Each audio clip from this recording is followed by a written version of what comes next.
नमस्कार दोस्तों, स्वागत है आपके अपने यूट्यूब चैनल वीके सर मस्ती में। एक नया अपडेट आ चुका है जिसमें 3 अपडेट डाला गया है और ये अपडेट आप लोग स्क्रीनशॉट पर देख रहे हैं। तो स्क्रीनशॉट के माध्यम से मैं लगा दिया हूँ और इसको बारी बारी से मैं आपको समझाने का प्रयास करूँगा, क्योंकि मैं जो कल वीडियो डाला था उस वीडियो पर बहुत अच्छा रिस्पॉन्स आप लोग का मिला और आप लोग का कमेंट भी हमने पढ़ा। उस कमेंट में आप लोग हमारे जो वीडियो में जो मैं बात बताया हूँ उस बात से सभी लोग सहमत हैं और कुछ लोगों का कमेंट आया कि सर उसको खतियान के माध्यम से देना चाहिए या उसको पोर्टल पर डाल देना चाहिए। इस बात से भी मैं संतुष्ट हूँ कि खतियान से भी अगर देख करके देते हैं तो वो भी सही है, केबाला से देख के देते हैं वो भी सही है, या अगर आप ऑनलाइन पोर्टल पर अगर डाल देते तो सभी लोग अपने घर बैठे मोबाइल के माध्यम से या कंप्यूटर के माध्यम से उसको डाउनलोड कर लेते। लेकिन चलिए वो तो कल की बात है, कल मैंने वीडियो में बोल दिया है। लेकिन आज इस अपडेट के माध्यम से महाअभियान जो चलाया जा रहा है बिहार सर्वेक्षण को लेकर के, इसमें 3 अपडेट आ चुके हैं और इन तीनों अपडेट को लेकर के मैं उपस्थित हुआ हूँ और आप लोगों से मैं रिक्वेस्ट करूँगा कि ये जो महाअभियान चलाया जा रहा है इसमें आपको सतर्कता के साथ अपना काम करना है।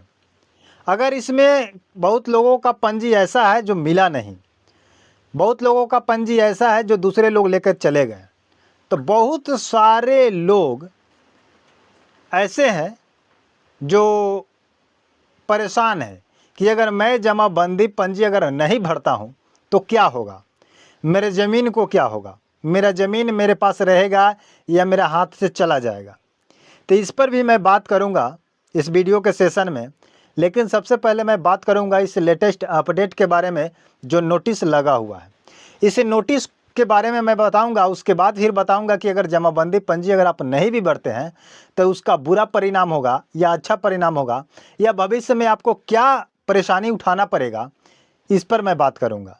ठीक है, इसलिए मैं रिक्वेस्ट करूँगा कि आप हमारे चैनल पर अगर पहली बार आए हैं तो चैनल को सब्सक्राइब करके बेल आइकन को प्रेस कर लीजिएगा, ताकि कोई भी परेशानी हो तो आप हमारे वीडियो के माध्यम से समझ सके और जितना भी लेटेस्ट अपडेट आएगा, जो भी जानकारी आएगा, जो भी नोटिस आएगा, उसको लेकर के मैं उपस्थित रहूँगा और वीडियो बना करके आपको बताऊँगा और आप घर बैठे जानकारी प्राप्त कर सकते हैं। अगर कोई लिख करके बताने वाला होगा, डायग्राम बना करके दिखाने वाला होगा, कुछ भर के दिखाने वाला होगा, तो मैं अपने बोर्ड पर जाकर के स्क्रीन पर आपको बोर्ड पर लिख करके समझाऊंगा, बताऊंगा।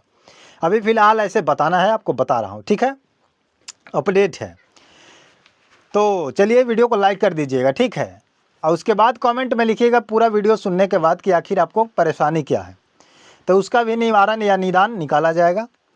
सबसे पहले मैं बात करूँगा कि जिन व्यक्तियों को जमाबंदी पंजी मिल चुका है, ज़्यादा मैं घुमा फिरा के बात नहीं करूँगा, ज़्यादा समय भी नहीं लूँगा, सिर्फ आपको पॉइंट टू पॉइंट आपको मैं बता दे रहा हूँ कि जिन व्यक्तियों को जमाबंदी पंजी प्राप्ति आपको मिल चुका है उनके लिए वो क्या करे उस पंजी में।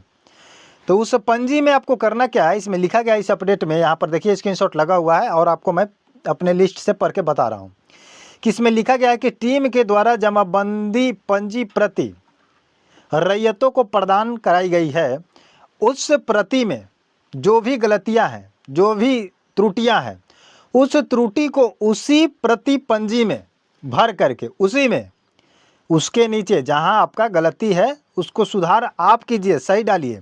जैसे आपके खाता गलत है, खेसरा गलत है, या जमाबंदी गलत है, या रकबा गलत है, तो उस चीज़ को आप उसमें क्या करें, डालें। सही अपना दस्तावेज से देख करके, खतियान से देख करके, रसीद से देख करके, जहाँ से सही आपको प्राप्त हो वहाँ से देख करके इस पंजी प्रति में भर करके आपको रखना है।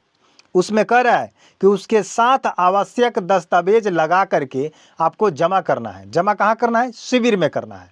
ठीक है, तो दस्तावेज उसमें क्या लगाना है, सबसे फर्स्ट नंबर में लिखा है कि इसमें खतियान हो तो खतियान लगा लीजिए। उसके बाद कह रहे हैं कि केवाला है तो केवाला लगा लीजिए, या आपके पास लगाना रसीद जो कटा होगा रसीद वो है तो लगा लीजिए। समझ रहे हैं कि नहीं, या उसका बाद कह रहे हैं कि शुद्धि पत्र है तो लगा लीजिए, या मापी वाला दस्तावेज है तो वो लगा लीजिए। यानी कि 5 प्रकार का दस्तावेज बता रहा है, उस दस्तावेज में से किसी एक जो भी आपके पास उपलब्ध है उसको उसमें आप अटैच करके उसको शिविर में जमा कर देना है। उस फॉर्म में बाकी आपको कोई भी छेड़छाड़ नहीं करना है, कोई परेशानी नहीं करना है, कोई उसको ज़्यादा लमड़ाना नहीं है, बढ़ाना नहीं है। अगर आपके पिताजी के नाम में प्रॉब्लम है, यानी कि जिसके नाम से जमाबंदी है उसके नाम को देखिए, अगर उसमें कोई त्रुटि है तो उसके नीचे सही नाम उनका लिख दीजिए जिनके नाम पर जमाबंदी है। उसके बाद खसा खेसरा देख लीजिए, रकबा देख लीजिए, जमाबंदी नंबर देख लीजिए। अगर इन सबों में प्रॉब्लम है तो डाल दीजिए, अगर नहीं प्रॉब्लम है तो उसको ऐसा ही छोड़ दीजिए। उसके बाद अपने से एक दस्तावेज को लगा करके उसको शिविर में जमा करा देना है। बात को समझ रहे हैं? बात समझ में अगर आती है तो लाइक को दबा दीजिए और सब्सक्राइब नहीं किया तो कर लीजिए। सेकंड पॉइंट पर कह रहा है कि वर्ष 2017 से लेकर के 18 तक, अब आइए समझिए, समझने वाली बात है। बहुत सारे लोग ऐसे भी परेशान हैं। जितने भी लोग नए ज़मीन को खरीदे हैं, नए जमाबंदी कायम किए हैं और नए दाखिल खारिज कराए हैं, उनको परेशान होने की आवश्यकता नहीं है। क्यों? क्योंकि इस आदेश में बताया जा रहा है कि 2017 से लेकर के 18 के बाद जितने भी ज़मीन खरीदी गई है, बेची गई है, जितना भी दाखिल खारिज किया गया है, उसको जमाबंदी पंजी के रूप में बांटा नहीं जा रहा है, उसको नहीं दिया जाएगा। क्यों नहीं दिया जाएगा? क्योंकि जितने भी 17 के बाद से रजिस्ट्री हो रही है, जिनका भी दाखिल खारिज हो रहा है, जमाबंदी कायम हो रहा है, ये सभी लोग ये सब चीज़ क्या है? ऑनलाइन अपडेट है, इसलिए इस नए चीज़ को इसमें नहीं डाला गया है। 17 से पहले का जितना भी पुराना है, जिसमें दाखिल खारिज नहीं हुआ है, ऑनलाइन नहीं हुआ है, क्योंकि उसके पहले ज़्यादा ऑनलाइन की प्रक्रियाएं नहीं चल रही थी, डिजिटल ज़माना नहीं था, तो इसीलिए पुराने चीज़ों को अब डिजिटल किया जा रहा है ताकि आप अपने बाप दादा का ज़मीन ऑनलाइन के माध्यम से भी देख सकते हैं, प्राप्त कर सकते हैं, जो अभी तक उपलब्ध नहीं है। इसी को लेकर के महाअभियान चलाया जा रहा है, तो इसमें आपको घबराने की बात नहीं है। अब बात करते हैं कि अगर दाखिल खारिज किए हैं, कराए हैं, तो उसमें अगर ऑनलाइन आप चेक कर रहे हैं, उसमें कोई त्रुटि है, कहीं खता में, कहीं खेसरा में, कहीं रकबा में, या किसी प्रॉब्लम है किसी भी चीज़ को लेकर के, तो आप उसको आसानी से अंचल कार्यालय में जाएंगे और आपका काम किया जाएगा। इसी महाअभियान के दौरान आपको निसंकोच, आपको संदेह नहीं करना है कि नहीं होगा, आपको जाना है, आपका काम होगा। कहाँ? अंचल कार्यालय में जाना है। उसके बाद कह रहा है कि अगर इस चीज़ को, इस पंजी को प्राप्त अगर करना चाहते हैं तो इस पर लिखा है कि biharbhumi.government.in पर जाएं या biharbhumi.pulse.bihargovernment.in महाअभियान पर क्लिक करें, आपको वहाँ पर उपलब्ध हो जाएगा।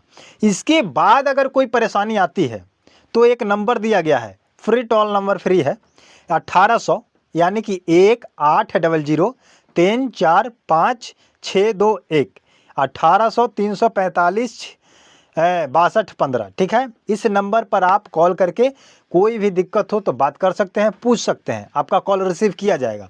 लेकिन जहां तक मैं बताऊं कि इस कॉल पर रिसीव नहीं किया जाता है, कॉल बहुत सारे लगाए जाते हैं, क्योंकि बिहार में एक टोल फ्री नंबर आप दिए हुए हैं, तो इस नंबर पर बहुत सारे लोग एक बार में कॉल लगाते हैं, तो वो टोल फ्री आपका नंबर पकड़ता नहीं है, इंगेज में जाता है, बिजी में जाता है। इसलिए आप लोग नंबर के चक्कर में ना पड़े। अब बात करते हैं कि जिन व्यक्तियों को अभी तक जमाबंदी पंजी नहीं मिला, पुराना वाला ही नहीं मिला, 17 से पहले वाला, जितना पुराना है, 2004 का है, 5 का है, 1988 का है, 70 का है, 75 का है, 65 का है, जितना भी पुराना पंजी है और आपको नहीं मिला है और आपके बाप दादा के नाम पर है, तो आपको अभी ज़्यादा परेशान होने की आवश्यकता नहीं है। क्योंकि ये क्या महाअभियान के माध्यम से क्या चलाया जा रहा है, आप लोग को थोड़ा सा समझ में कम है, लेकिन मैं आपको क्लियर कर दे रहा हूँ कि ये जो महाअभियान चला करके जमाबंदी पंजी 2017 से पहले वाला भेज रहा है, 17 के बाद काहे नहीं भेज रहा है? इससे कोई दिक्कत है? उसका नहीं है। दिक्कत वहीं पर आ रहा है कि नया जो जितना भी आया है वो तो सभी के नाम पर दिखाई दे रहा है, वो लगान अपना जमा करेगा, रसीद कटवाएगा, लेकिन जितना पुराना हो चुका है उसका कोई लगान जमा नहीं कर रहा है, क्योंकि परदादा का ज़मीन है और अनेकों पट्टी पट्टीदार हो चुके हैं, तो किसी के पास कागजात है, किसी के पास नहीं है। तो वैसे स्थिति में ना कोई लगान जमा करता है, ना रसीद कटवाता है, ना दाखिल खारिज करवाया, जैसे कि तैसे आपका पेंडिंग पड़ा हुआ है। उसी चीज़ को अब राजस्व सरकार क्या कर रही है, राजस्व विभाग क्या कर रही है कि उसको अपडेट करा रही है ऑनलाइन की दुनिया में। यानी कि जितना भी पुराना रिकॉर्ड आपका पेन पेपर से काम होता था वो चीज़ आपको ऑनलाइन अपडेट में डाल दे रहा है शुद्धि के साथ, यानी कि सही करा करके। जो कर्मचारी के द्वारा गलत सलत भी चलाया गया है वही आपका पंजी आ रहा है, उसी में गलत किया गया है कलम के माध्यम से, और उसी को डिजिटाइज फॉर्म बना करके आपको दिया जा रहा है। और इसी डिजिटाइज फॉर्म को आप शुद्ध करके दीजिएगा तो ये सरकार अपने कंप्यूटर के माध्यम से इस पोर्टल पर डाल देगी, और आपके बेटा पोता नाती जो भी भविष्य में फ्यूचर में बच्चे आएंगे वो अपना ऑनलाइन के माध्यम से अपने दादा परदादा का ज़मीन सही रूप से देख लेंगे, जहां कहीं से होंगे वहां से देख करके समझ लेंगे। उनको ज़्यादा परेशानी होने की आवश्यकता नहीं होगा, कचहरी दौड़ने की आवश्यकता नहीं, कार्यालय दौड़ने की आवश्यकता नहीं। इसीलिए महाअभियान चला करके इसको शुद्ध किया जा रहा है, समझ रहे हैं। लेकिन इस चीज़ को लेकर के बहुत सारे लोग ऐसे गुमराह किए हैं, सभी लोगों को डरा दिए हैं कि अगर ये नहीं भरते हैं तो दिक्कत हो जाएगी। अब बताते हैं कि नहीं भरिएगा तो दिक्कत क्या होगा। नहीं होगा, यही होगा कि आपका जो नहीं भरिएगा तो आपको ऑनलाइन नहीं दिखाएगा, बट आपका ज़मीन आपके नाम पर ही रहेगा। जो ऑफलाइन के माध्यम से रिकॉर्ड दर्ज है वो आपका रहेगा, वो आप ही के नाम पर रहेगा, बट वही होगा कि ऑनलाइन कंप्यूटर पर आपका दिखाई नहीं देगा। तो ऐसे कहने का मतलब है कि जो कंप्यूटर पर नहीं दिखाई देगा इससे मत समझिएगा कि मेरा ज़मीन सरकार ले लेगा। नहीं, सरकार नहीं लेगा, वो ज़मीन आप ही का होगा। बिहार सरकार का जो भी ज़मीन होगा, गैर मजरूआ होगा, चाहे जो भी होगा, उसका स्कूल का होगा, विद्यालय का होगा, या मठ मस्जिद का होगा, या पोखर का होगा, नदी का होगा, जो होगा वो उसका वो लेगा। लेकिन आपके बाप दादा का खतियानी ज़मीन है जो भी खरीदे हुए हैं, ऑनलाइन नहीं चला है तो आपका घबराने की आवश्यकता नहीं है।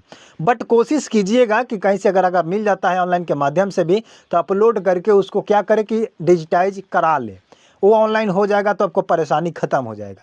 बस इसमें ज़्यादा कुछ नहीं करना है। अगर ज़्यादा कुछ करना है तो बहुत सारे लोग ऐसे हैं जो आपको भरमाएंगे या कुछ कहेंगे, तो इसके लिए हम क्षमा चाहते हैं, इसके लिए खेद है। हमारे नॉलेज से जितना हुआ, मेरे समझदारी के बाद से, मेरे अपडेट के माध्यम से, मेरे नोटिस के माध्यम से मैं आपको क्लियर बता दिया हूँ। और आगे चल करके आप कहीं से दूसरे जगह देखिए या कोई भी कुछ बताता है तो इसके पक्षदार बात समझने का माइंड आपके पास है कि आपको सही क्या करना है, गलत क्या करना है। अगर कोई परेशानी होती है आपको पंजी भरने में तो कमेंट कीजिएगा, मैं अपने बोर्ड के माध्यम से भर करके ऑन माइक रिकॉर्ड बोल करके आपको दिखा करके समझा करके भर दूंगा, ठीक है। तो मिलते हैं नए वीडियो के साथ, नए अपडेट के साथ। लेकिन आप लोग मेरे चैनल को अभी तक सब्सक्राइब नहीं किए हैं तो सब्सक्राइब कर लीजिए और बेल आइकन को प्रेस कर लीजिए, ताकि जितना प्रत्येक दिन का लेटेस्ट अपडेट आएगा, बैंक से लेकर के Aadhaar card, PAN card, voter ID card, या सुप्रीम कोर्ट का आदेश, या सिविल कोर्ट का आदेश, या हाई कोर्ट का आदेश, या प्रधानमंत्री का निर्णय, या लॉ कानून, जो भी सिस्टम आपको इंडिया में बदलता है उसको लेकर के हम लोग अपने चैनल के माध्यम से उपस्थित होकर के आप लोग को बताते हैं। इसलिए आप लोग चैनल को सब्सक्राइब कर लीजिए और वीडियो को लाइक करके वीडियो शेयर कर दीजिए, ताकि जितने भी लोग परेशान हैं इस नोटिस को देख लें। मिलते हैं नए वीडियो के साथ, तब तक के लिए जय हिंद, जय भारत।